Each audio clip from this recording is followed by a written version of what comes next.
por eso yo estoy acá, ¿no? Él me invitó a trabajar en esto porque si bien yo no le planteé el proyecto de Toluca en sí, sí le di las herramientas y le dije, esto es lo que deben hacer, presidente. Bueno, al final ya estoy acá. ¿Y por qué hizo 25,000 Toluca? Pues no fue para romper récords de México ni para hacer más que los otros, que hacer más que los estados o que cualquier municipio. Fue porque nuestro estimado era el 10%, porque ir al 20% el primer año era hacer 50,000. Por eso nadie lo hace en el mundo. Yo lo tengo muy claro porque tengo las estadísticas a nivel mundial. Ni en la India hay un municipio o un gobierno local que haga 50,000. Nadie. Bogotá, con 7 millones de personas, su máximo que ha hecho creo que son 65 o 70,000. Nosotros fuimos por el 10%, no fue una ocurrencia, no fue decir, pues vamos a hacer, este año hacemos 25,000. No, no funciona así. Estimamos nuestra población en 250, 260,000 animales y entonces vamos a esterilizar a 25,000 para llegar a ese 20%. ¿Qué se planteaba para el segundo año? Llegar a 33,000, 32,000 y nuestro ritmo, se los digo con sinceridad, era exactamente de 32,500 al 20 de marzo. Yo hice los cálculos, hacemos las proyecciones y nuestro ritmo de esterilización era llegar a 32,000. ¿Qué iba a hacer? Que ya no solo íbamos a esterilizar 25,000, íbamos a crecer del total de la población como al 13 o 14% que eran 32,000. Y este año se planeaba llegar a 40,000. O sea, en una administración planteábamos hacer aproximadamente 85,000. Con eso íbamos a tener, ahí vamos a aplanar el crecimiento, la curva, y entonces se iba a pensar que ya en las siguientes intervenciones, aunque hicieras 30, 40,000, empeos iba a disminuirse. Desafortunadamente, pues nos tocó el momento más difícil del mundo, que es la pandemia por COVID-19. Entonces, yo lo que les recomiendo es que primero estimen su población y luego estimen cuánto van a esterilizar en función de esa población. Y tiene que ser entre un 10 y el 20%. Ahí está la fórmula, es muy simple. Y eso significa que pudieran lograr en aproximadamente entre 5 y 6 años un control real, o sea, un impacto real en las poblaciones.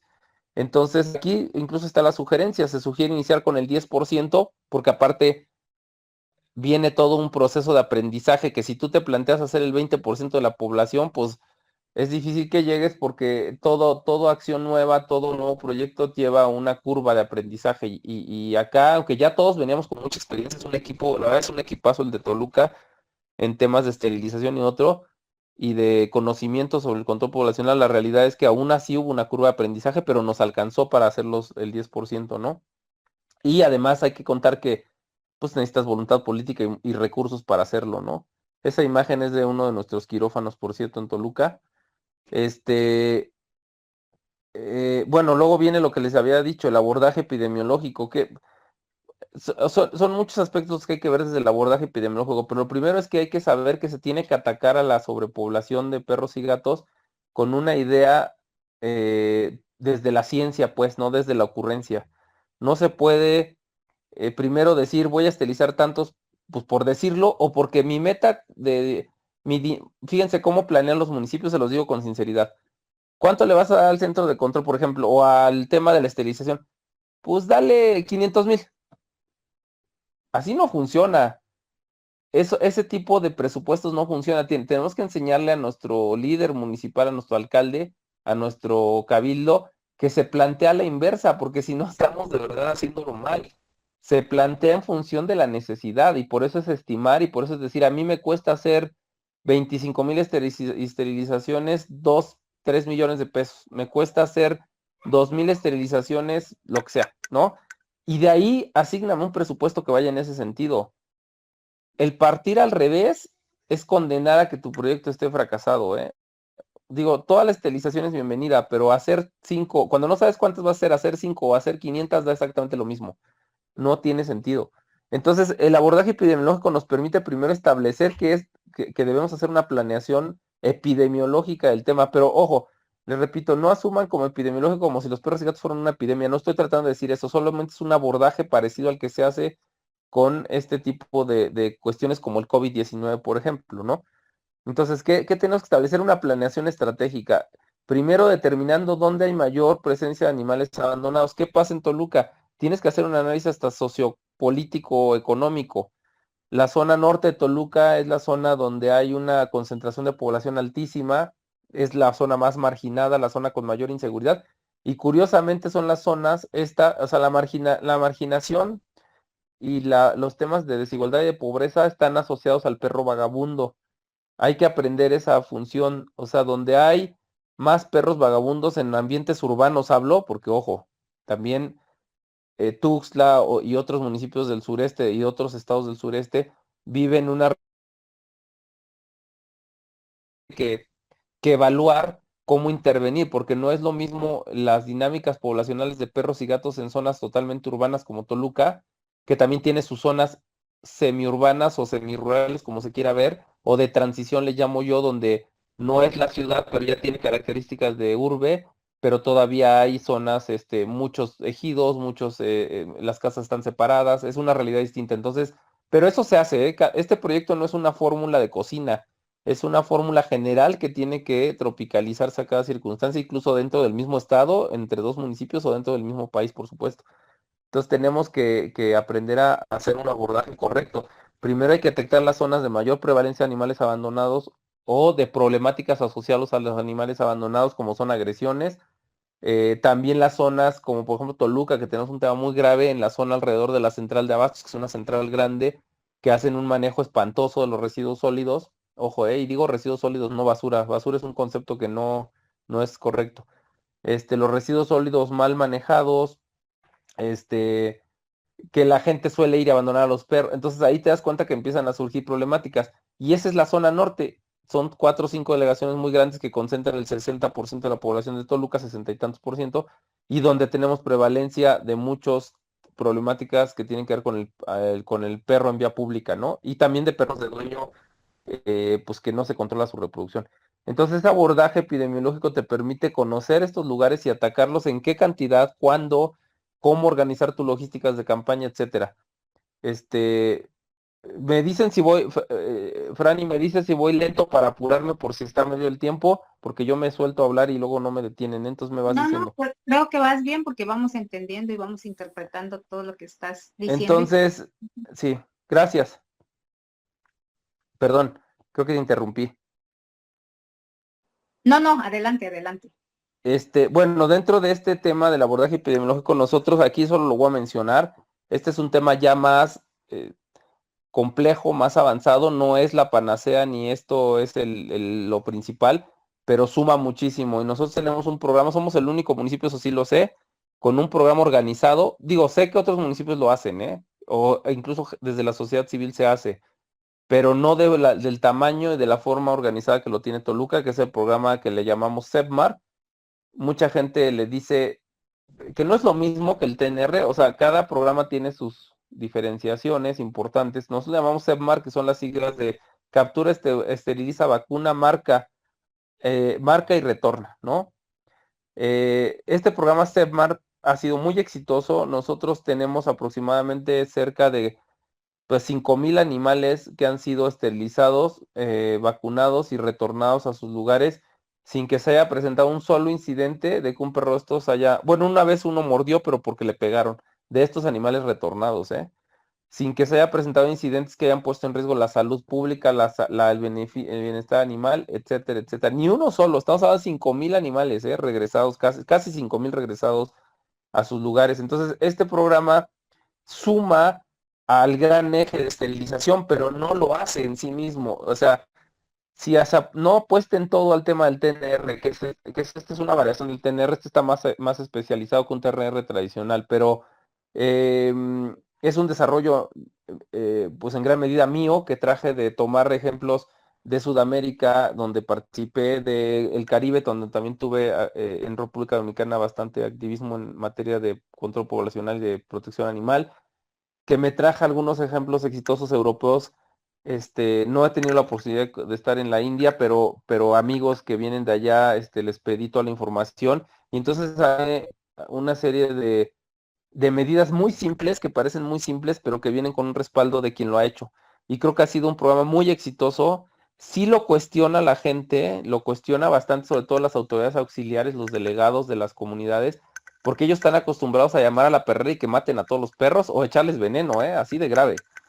Entonces cuando dicen, no, pero no estás controlando nada si el animal regresa vivo o regresa y está ahí, lo que no entienden es todo este fenómeno del famoso nicho vacío, ¿no?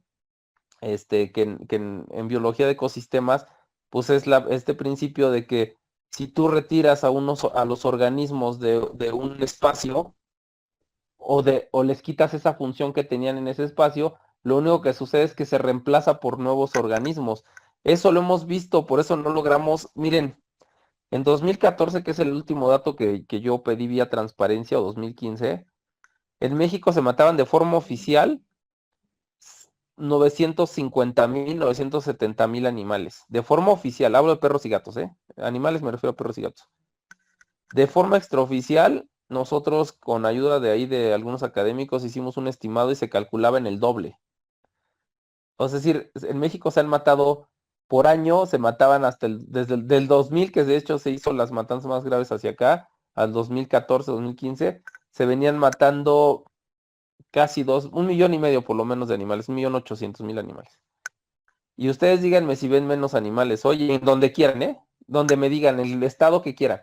Yo les puedo apostar que todos los estados tienen más población de perros y gatos hoy. ¿Eso qué te indica? Que no está funcionando, ¿no? Es una política que no funciona. Porque luego las autoridades dicen, es que si no matamos, por eso logramos controlar, no erradicar la rabia en México. Eso no es cierto. La rabia en México se controló porque eso sí se hizo bien, las campañas de vacunación, relativamente bien. Entonces, que no les engañen, que no nos engañen también. Yo soy autoridad, ¿eh? Pero ese discurso de que matar fue lo que resultó en exitoso en el control de la rabia, salvo casos muy específicos y focalizados, matar no soluciona los temas rábicos. De hecho, hay 22 estudios internacionales con metodología científica que te dicen, 21 de ellos te dicen que matar no solo no funciona, sino que complica las condiciones porque puede ser contraproducente para el crecimiento del virus, porque eliminas la única barrera biológica del virus, que son los animales sanos, porque cuando se mata no se mata animales enfermos, nada más se matan animales sanos. Entonces, esto no lo digo yo, ¿eh? Por cierto, si hay autoridades aquí de corte estatal de allá de Chiapas o del Estado de México, yo se los compruebo con 22 estudios internacionales que he hecho presentado y que nadie me ha debatido, ¿eh? Nadie desde la academia ni desde el sector salud no, lo ha rebatido o debatido. Porque ahí está la metodología científica y no hay un solo estudio en México que me diga, mexicano, que me diga que haber matado perros haya controlado rabia. Ni siquiera poblaciones, en fin. Entonces, esta gente a veces se opone, les decía a los delegados eso, a que se regresen los animales, pero cuando empiezan a ver las bondades y que estos animales son socialmente viables con la gente, que hay gente que los quiere, los respeta, etcétera, sí, sí empiezan, hay que apostar a que la gente aprende y cambia. Y hemos logrado cambiar a mucha gente su visión mataperros por una visión de respeto, de conciencia hacia los animales. Entonces, ahí están los ejemplos, ¿no? Evidentemente van a seguir generando ciertas problemáticas al regresarlos, pero la principal que es que sigan creciendo ya no se va a generar. Cuando tú quitas a los organismos, les decía en este nicho desocupado, nicho vacío, lo único que pasa es que como las fuentes de alimentación u otras fuentes de protección o de comodidad para perros y gatos se mantienen, porque regularmente nadie hace un programa integral de quitas a los perros y quitas todo lo que está alrededor de lo que los mantenía atados, lo que sucede es que nuevos perros van a ocupar ese espacio, nuevos perros con nuevas problemáticas reproductivos, con nuevas zoonosis o enfermedades, etcétera. Cuando tú ya tienes animales sanos, vacunados, sabes que no se van a reproducir, los pleitos entre perros disminuyen, las mordidas disminuyen, el estrés hormonal disminuye y por ende muchas de las problemáticas asociadas al conflicto humano, perros y gatos, ¿no? Entonces, ¿qué es importante aquí? Que estos animales son animales que primero, no todos son candidatos para hacer retornos. Si hay animales de probada agresividad, es decir, que ya se probó que agredieron, nosotros en Toluca ya eliminamos el término perro agresivo, lo sustituimos por perro reactivo. Perro agresivo tendría que ser bajo un análisis muy concreto de tipo conductual etológico, donde determines que un perro se considera agresivo. Lo que decimos es perro reactivo. Y con esto, con ese simple cambio de palabra, en nuestra mente cambia las cosas reactivo a qué es reactivo y entonces empiezas a trabajar al perro, a verlo desde otra perspectiva. Ayer me llegó un pastor alemán muy bonito, por cierto, de dueño, que le mordió el cráneo a un niño. Bueno, el perro venía hecho una fiera. En 5 minutos yo ya tenía el perro comiendo de mi mano y lo estaba sacando a pasear. Yo, porque a mí me gusta manejar el tema y tengo experiencia con los perros, no exijo que todo el mundo lo haga. Pero ahí me doy cuenta, cuando empieza a hacer ciertos movimientos, el perro se agacha con un miedo terrible. Ese perro era golpeado y de golpeado de manera considerable. Y de hecho voy a proceder legalmente porque toda la sintomatología es de maltrato. evidentemente mordió a un niño que era el hijo del dueño del perro de la dueña, porque lo estaban maltratando. O sea, entonces decir es un perro agresivo y sector salud me pidió ayer que lo mataran y mandaran el encéfalo, dije eso no, eso es ilegal para empezar a estar violentando las propias normas mexicanas. Lo vamos a observar y ese perro es su primera agresión y no lo voy a matar por eso. Eso es un error tremendo y entonces le das un valor muy, muy bajo a la vida de los animales. Pero eso es un ejemplo de que tenemos que empezar a cambiar este tipo de cosas. En el tema de los perros, del programa SEPMAR de perros que van de regreso a sus lugares de orígenes, es que no todos son, hay algunos que sí pueden ser complicados y que la verdad es que regresarlos expone al propio perro a ser maltratado por sus temas de conducta y expones, por supuesto, pero y principalmente a las personas a que puedan ser agredidas. Entonces hay que meditarlo muy bien. No todos son candidatos, pero el 99.8% lo son. Sobre todo animales comunitarios que han aprendido a ver al hombre como un aliado para alimentarse, para sobrevivir. Y ahí está el ejemplo, y tengo muchos ejemplos, está muy documentado en Toluca, y por eso les digo que somos el único municipio que la tiene en esta magnitud y con un nivel de organización tan alta, ¿no? ¿Qué se hace? Nosotros una vez socializado, que ese es el tema principal, se tiene que socializar, es decir, tener el consenso general, no todos van a estar de acuerdo, de vecinos, protectores de la zona, etcétera, para poder intervenir en estos casos, llevarnos a los perros, esterilizarlos, ponerlos en ayuno primero, al otro día se esterilizan. Tenemos jaulas comunitarias, como estos son perros que viven juntos, o sea, nunca mezclamos de dos grupos o dos grupos de perros de diferentes lugares porque se matarían. Se meten en una jaula comunitaria entre 10 y 15 perros. Estas jaulas comunitarias son grandes, se les alimenta bien. Ya esterilizados, bueno, previo a eso, se les pone en ayuna, pasan a la cirugía y ahí en cirugía se les pone un cincho. Antes les ponemos este arete que ven en la foto, pero a veces es un poco complicado porque la gente se los arranca y termina sufriendo más el pobre perro. La gente es muy respetuosa. Entonces ahora hacemos solamente el cinchito, ese cincho que ven ahí como el que amarran cablecitos, nada más bien con una perforadora. No, no se intenta que dure toda la vida, pero se intenta que de inicio la gente lo identifique como un perro esterilizado y vacunado y sano. Eso cambia la psiquis de las personas, lo ve distinto al perro de que nadie le importa, de que no le han hecho nada, de que aquí estamos diciendo a nosotros nos importa, somos gobierno y nos importan los animales también en situación de calle. Este, Evidentemente no queremos animales en situación de calle, este no es un mensaje de que los animales estén en la calle, no. O sea, el que haya animales en la calle es una cuestión de responsabilidad humana, no llegaron ahí por generación espontánea, llegaron ahí por el abandono y por la desidia de la gente y por la responsabilidad y porque abandonar es un acto de maltrato, pero lo que sí le estamos diciendo es que son una vida y una vida importante para nosotros, al menos como gobierno municipal. Y eso, este discurso no es mío nada más, ¿eh? Este discurso lo encabeza el presidente municipal Toluca, ¿eh? Lo cual es muy extraño que vean en un alcalde de la ciudad capital del estado más grande de este país que encabece un tema con esa fuerza, diciendo a nosotros los animales nos importan y vamos sobre el maltrato y vamos sobre la sobrepoblación, etcétera, ¿no? Entonces, bueno, este consenso se llama socialización. Si no está socializado, el programa va a tender al fracaso. Por eso es muy importante la labor educativa y cultural de los equipos del propio centro para convencer a autoridades auxiliares, a vecinos y a protectores que este es un programa viable en casi todos los casos, pero no el único. Bueno, este es un video, nada más que creo que no está activo, perdón. Es un video muy padre que hicieron en Televisa, creo que es Televisa Nacional. Han, la verdad es que el Centro de Toluca, como es un centro con muchísimos temas, pues hemos recibido un montón de atención mediática. Eso es muy bueno, a veces no tan bueno, porque también si algo se sale de control, todo, ¿sabes? Me buscan 30, 40 periodistas cuando hay un tema de perros así delicado y a veces de cosas que no son reales y es un tema, ¿no? Pero hubo un programa especial de Azteca para el tema fue Azteca Estado de México, que es la más grande, y para el tema de SEPMAR, y ahí explicábamos el proceso con imágenes. Desafortunadamente no sé por qué no cargó, pero bueno. Ahora vamos al tema de las características de la esterilización. Si quieren implementar programas exitosos de esterilización, tienen que apostarle a la capacitación de sus equipos médicos, de su personal operativo, de su gente de educación, pero en este caso hablando específicamente de la técnica, el método hoy recomendado en lo que seguramente esto puede cambiar y la tecnología puede cambiar todo. A lo mejor la esterilización química, la castración química sea una realidad en breve. Hay apuestas importantes, pero hoy no hay nada todavía. entre ellas una de la UNAM. Pero bueno, hoy el único que tenemos real, contundente, efectivo, con muy pocos efectos o consecuencias derivadas de esta práctica es la famosa técnica en hembras o forosalpingohisterectomía y en machos la orquiectomía. No me voy a clavar tanto en el tema técnicamente, lo conozco perfectamente, pero no soy médico veterinario y esto lo debe hacer un médico veterinario.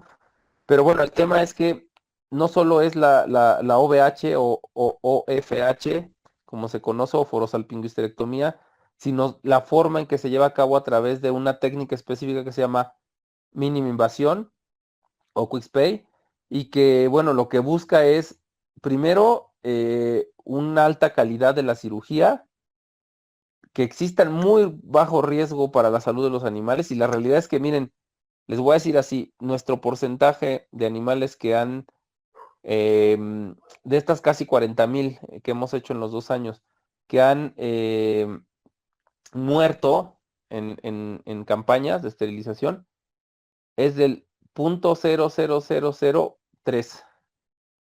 Es decir, es bajísimo, bajísimo. Es más, yo estoy sorprendido, yo nunca me imaginé que pudiéramos tener. Y resulta que muchas de esas no han sido por un error médico. Seguramente algunas habrán sido, y es muy penoso, no deberían suceder, pero bueno, finalmente somos humanos. Pero la mayoría de ellas que han sido contadas, de las 40,000, o sea, no llegamos ni a 150. O sea, no me acuerdo ahorita el número, luego se los prometo que se los doy. Cuando haces el dictamen, porque a nosotros sí nos importa saber qué pasó para tomar decisiones y que no se repita si es un caso de un error humano, resulta que en muchos de los casos, casi todos, ha sido porque no hubo ayuno del perro. Es decir, hubo broncoaspiración que generó un paro respiratorio, y entonces, pues eso no se lo puedo atribuir al equipo médico. Sí ha habido otras que puede haber dudas en si fue una mala práctica o un error médico, pero en realidad ha sido más bien fallas de los dueños. Entonces, eh, pues eso es increíble porque te dice que teniendo médicos muy duchos, muy buenos en el tema, pues logras un nivel de calidad muy alto que disminuye bajas, que disminuye algo muy importante, que disminuye el sufrimiento animal, porque hay un estrés derivado de las cirugías, que con estas técnicas la verdad es que disminuyen considerablemente, que implica menos dolor, que implica menos infecciones posoperatorias, porque son incisiones pequeñas, muy efectivas, no se incide con los dedos, se incide con los ganchos, etcétera, y eso evita la contaminación interna en el proceso quirúrgico. Entonces, es súper importante que se capaciten en este tema los médicos, y súper importante decirles que a través de esta técnica, como son cirugías rapidísimas, yo le estoy hablando que en un macho perro puede ser, o un macho gato puede ser hay médicos que la hacen ya real sobre su mesa en 2 minutos, en perros machos entre 3 y 6 minutos, y en hembras no gestantes en 7, y algunos en menos, entre 7 y 10 minutos, 9 minutos en promedio. Nada más para que se den una idea. ¿Qué significa esto? Que tienes que usar, que si usas anestesia, no necesitas usar, o sea, disminuyes el uso de tus insumos, con lo que logras ya en miles de esterilizaciones ahorros millonarios, ¿no? Entonces, por eso es bien importante que estén capacitados. Hay muchos formatos de anestesia, hay muchos protocolos, como se llaman técnicamente, de anestesia. Nosotros ya encontramos uno que nos funciona, pero no significa que se puedan incluso desarrollar nuevos protocolos de anestesia más eficientes. Nosotros, de hecho, vamos a empezar en breve, se está probando que podamos desarrollar una técnica distinta de protocolos anestésicos. Por ejemplo, acá en el Estado de México, la UAM, la Universidad Autónoma del Estado de México, hace cirugías que, digamos, desde el punto de vista técnico de la incisión es exactamente igual que nosotros. La diferencia es el protocolo anestésico. Ellos utilizan un producto, la dexmedetomidina, que es un producto que a nosotros nos encarecería mucho, pero que te permite, en los análisis que se han hecho, lograr un plano anestésico francamente impresionante, increíble. Simplemente para nosotros no es muy viable por el tiempo que implica y por el recurso, pero ojalá y en breve estemos migrando a eso o a la anestesia inhalada, pero eso ya es lo que sigue. Esto ya, ahorita no piensen en eso, piensen en cómo se pueden lograr estos programas y cómo capacitar a la gente. Y en machos la orquiectomía, ya les platiqué, es muy simple, ¿no? En todos estos casos, pues tenemos en Toluca, yo creo que es el centro con más experiencia, no lo creo, es el centro con los médicos más experimentados del país en estas técnicas. Digo, además hay muchos más, que hacen unas muy buenas. Yo tengo equipos también por fuera con trabajos de la sociedad civil que contrato, que tienen la misma calidad que los médicos del centro de control, ¿no? Y la misma técnica, que es la de mínima invasión. Entonces, ahora aquí va un tema bien interesante que ojalá y puedan, que puedan, se los pueda alcanzar a leer rápido. ¿Qué características debe tener la esterilización? Miren, la esterilización para empezar debe ser masiva. Tenemos que ir a los porcentajes calculados y eso significa hacer muchas esterilizaciones porque en todos lados hay una problemática muy grande. Entonces, a problemáticas grandes, soluciones grandes, y la solución grande es hacer muchas esterilizaciones siempre y cuando, les digo, esté planteada y esté estimada cuántas tienen que hacer. Tiene que ser sistemática, se debe obedecer a un proceso, ¿no? Un proceso que te permita abordarlo de manera ordenada, correcta, con las técnicas correctas, etcétera. Tiene que ser gratuita.